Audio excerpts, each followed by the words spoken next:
Assalamualaikum warahmatullahi wabarakatuh. Perkenalkan, nama saya Intan Pratila Sarika, mahasiswa semester 6 dari program studi Pendidikan Agama Islam dengan NIM 1923007. Bismillahirrohmanirrohim.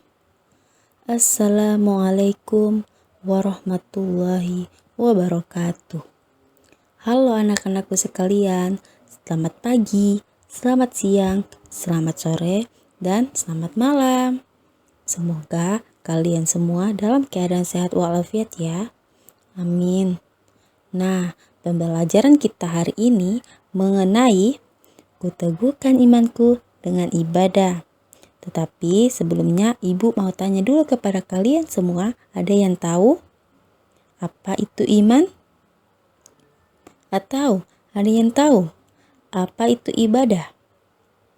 Atau ada juga yang tahu apa keterkaitannya iman dan ibadah? Belum tahu? Tenang saja anak-anakku, ibu akan menjelaskan kepada kalian semua apa itu iman, apa itu ibadah, dan apa keterkaitannya iman dan ibadah. Tetapi sebelumnya seperti biasa kita mengawali pembelajaran hari ini dengan berdoa agar pembelajaran yang ibu sampaikan kepada kalian semua bermanfaat. Baiklah, berdoa dimulai. A'udzubillahi minasyaitonirrajim. Bismillahirrohmanirrohim. Rabbi zikni ilman warzuqni fahman waj'alni minas solihin. Yang artinya, ya Allah, tambahkanlah aku ilmu dan berikanlah aku rezeki akan kepahaman, dan jadikanlah aku termasuk golongan orang-orang yang soleh. Amin. Nah, baik anak-anakku.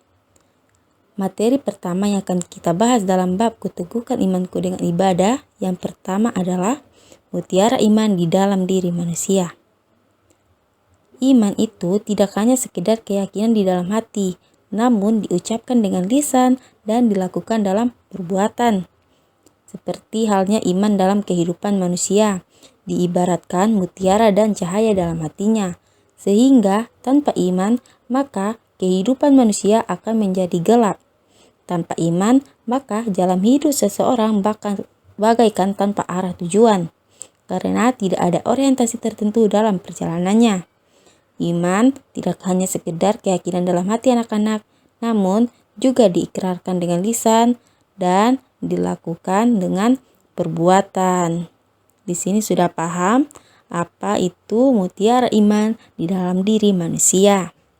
Nah, sebagai hadis yang berbunyi, iman itu diyakini dalam hati, diucapkan dalam lisan, dan dilakukan dengan anggota badan atau perbuatan. Nah, anak-anakku, semua di sini ada 3 unsur poin penting mengenai keimanan. Yang pertama, ada hati yang diyakini. Yang kedua, ada lisan yang diikrarkan. Dan yang ketiga, anggota badan yang selalu menerapkan perbuatan. Ingat ya anak-anak, 3 unsur keimanannya. Baik, nah selanjutnya adalah ciri ibadah yang diterima oleh Allah Subhanahu wa Ta'ala. Yang pertama adalah didasari keikhlasan karena Allah semata. Sebagaimana dalam hadis yang berbunyi, Rasulullah Shallallahu Alaihi Wasallam bersabda, "Wahai manusia, ikhlaskan seluruh amalmu karena Allah. Sesungguhnya Allah tidak menerima suatu amal kecuali didasari keikhlasan." Nah, yang kedua adalah sesuai tuntutan Nabi Muhammad Shallallahu Alaihi Wasallam, sebagaimana hadis berikut yang berbunyi dari Ummul Mukminin Ummu Abdillah Aisyah radhiyallahu anhu, dia berkata, Rasulullah Shallallahu Alaihi Wasallam bersabda, siapa yang mengada-ngada dalam urusan agama, kami ini hanya bukan bagian darinya, maka dia tertolak. riwayat Bukhari dan Muslim. Dalam riwayat Muslim disebutkan, siapa yang melakukan suatu amalan yang tidak ada contohnya dari kami, maka dia tertolak. Ingat ya anak-anak, sesuai tuntutan Nabi Muhammad SAW. Selanjutnya, pembahasan kita selanjutnya itu mengenai ibadah. Ibadah adalah merupakan segala aktivitas wujud penghambaan kita kepada Allah Subhanahu wa Ta'ala.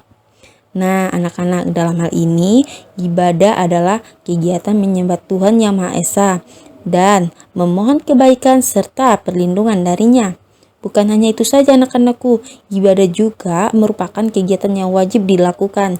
Ibadah yang wajib itu seperti menunaikan sholat 5 waktu sehari semalam, yaitu sholat dari waktu subuh, zuhur, asar, dan maghrib dan isya. Selain itu anak-anakku, ibadah juga berupa kegiatan lain mulai dari aktivitas yang syarat dan ketentuannya yang ditentukan dalam hukum syar'i. Nah, contohnya seperti yang Ibu bilang tadi, yaitu sholat 5 waktu, menunaikan zakat, berpuasa di bulan Ramadan, berzikir hingga membaca kitab suci Al-Quran, ataupun halnya yang syarat dan ketentuannya tidak ditentukan hukum syar'i, seperti tolong-menolong, mendidik anak, membagi ilmu kepada semua orang, atau apapun itu. Pokoknya hal-hal yang termasuk ibadah ya anak-anakku. Nah anak-anakku, ibadah juga akan sia-sia anak-anakku karena tanpa didasari keikhlasan oleh Allah sebagai tujuan akhir dari semua amal perbuatan manusia, ibadah pun akan tidak ada nilainya anak-anak, bahkan mungkin menyebabkan dosa apabila yang kita kerjakan itu tidak sesuai apa yang diajarkan oleh Rasulullah SAW. Nah, iman dan ibadah juga mempunyai keterkaitan yang kuat anak-anakku karena keikhlasan melakukan amal karena Allah merupakan bentuk keimanan kita kepadanya. Nah, begitu pula keimanan tidak akan sempurna tanpa diikuti dengan pelaksanaan ibadah karenanya. Nah, selanjutnya adanya perintah ibadah ini tentu memiliki tujuan tersendiri anak-anakku. Tujuan ibadah itu tidak lain akan membantu setiap umat muslim untuk mendapatkan manfaat kebaikan dan limpahan berkah dari Allah Subhanahu wa Ta'ala. Bahwa tidak ada satu kerugian pun saat beribadah dan mendekatkan diri pada Allah. Justru anak-anakku, Allah akan memberikan berbagai kenikmatan bagi hambanya jika taat akan perintahnya. Nah anak-anakku, sekarang kalian sudah tahu kan apa itu iman dan apa saja ayat atau hadis tentang iman maupun pengertian iman, ibadah atau keterkaitannya dengan iman. Nah, mungkin Ibu simpulkan kembali ya pembelajaran pada bab hari ini mengenai keteguhan imanku dengan ibadah. Yaitu bahwasannya anak-anakku, iman adalah keyakinan kepada Allah, hanya kepadanya manusia beribadah atau mempersembahkan semua ibadahnya. Iman merupakan fondasi awal. Kita tidak akan melakukan ibadah tanpa memiliki iman. Iman kepada Allah saja tidak cukup anak-anakku tanpa adanya ibadah.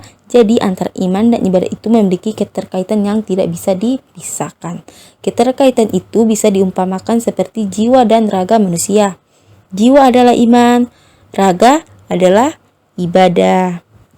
Nah, jadi anak-anak, iman itu adalah fondasi bagi terbangunnya amal ibadah. Sedangkan ibadah adalah manifestasi dari iman dan merupakan bangunan itu sendiri yang dibangun di atas fondasi itu sendiri.